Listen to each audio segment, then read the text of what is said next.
महाराष्ट्रातील आणि जगभरातील सर्व मराठी बांधवांना महाराष्ट्र दिनाच्या हार्दिक शुभेच्छा। 1 मे हा महाराष्ट्र दिवस आपल्या राज्याच्या निर्मितीचा सोहळा साजरा करण्याचा हा दिवस, महाराष्ट्राच्या अस्तित्वासाठी झालेल्या लढ्याच्या स्मृती जागवण्याचा आणि या मराठी मातीची समृद्ध संस्कृती जपण्यासाठी वचनबद्ध होण्याचा हा दिवस। राज्यातील प्रत्येक भागाचा आणि प्रत्येक व्यक्तीचा विकास हाच या राज्याचा समग्र विकास आहे।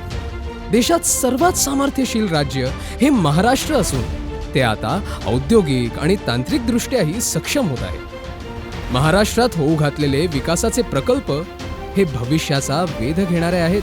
फिनटेक, बायोटेक, ॲग्रोटेक, स्टार्टअप सर्वच क्षेत्रात तंत्रज्ञानामुळे प्रचंड प्रगती होत आहे। स्पीड ऑफ मोबिलिटी आणि स्पीड ऑफ डेटा हे राज्याचे उज्ज्वल भवितव्य ठरणार आहे।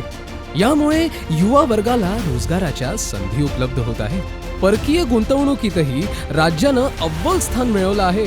राज्य विकास मार्गावर असताना जिल्हा हा प्रमाण घटक मानून प्रत्येक घटकाचा समतोल विकास साधण्यासाठी प्रयत्न सुरू आहेत। युवा, महिला आणि ज्येष्ठांसाठी विविध सरकारी योजनांच्या माध्यमातून त्यांच्या उत्थानासाठी राज्य सरकार कटिबद्धतेनं काम करत आहे।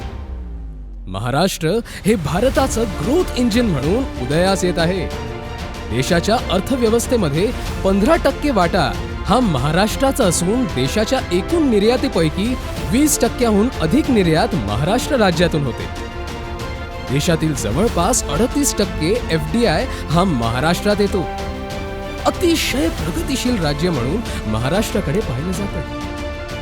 अर्थव्यवस्थेच्या सेवा, उद्योग आणि कृषी या तीनही क्षेत्रात मोठ्या प्रमाणात गुंतवणूक, सुधारणा, तंत्रज्ञान, पायाभूत सुविधा यांच्या आधारावर वेगवान विकास होत आहे। अटल सेतू, कोस्टल रोड, समृद्धी महामार्ग, जलयुक्त शिवार ही याचीच काही उदाहरणं आहेत। राज्यातील प्रत्येक घटकाचा विकास हेच आपल्या राज्याच्या विकासाचे सूत्र आहे। चला सगळे मिळून सुजलाम सुफलाम सामर्थ्यशील महाराष्ट्रासाठी सदैव प्रयत्नशील राहू। सर्वांना महाराष्ट्र दिनाच्या मनपूर्वक शुभेच्छा। महाराष्ट्र अपार सामर्थ्य और अनगिनत संभावनाओं का केंद्र रहा है। जितना तेज महाराष्ट्र का विकास होगा उतनी ही तेजी से भारत विकसित होगा।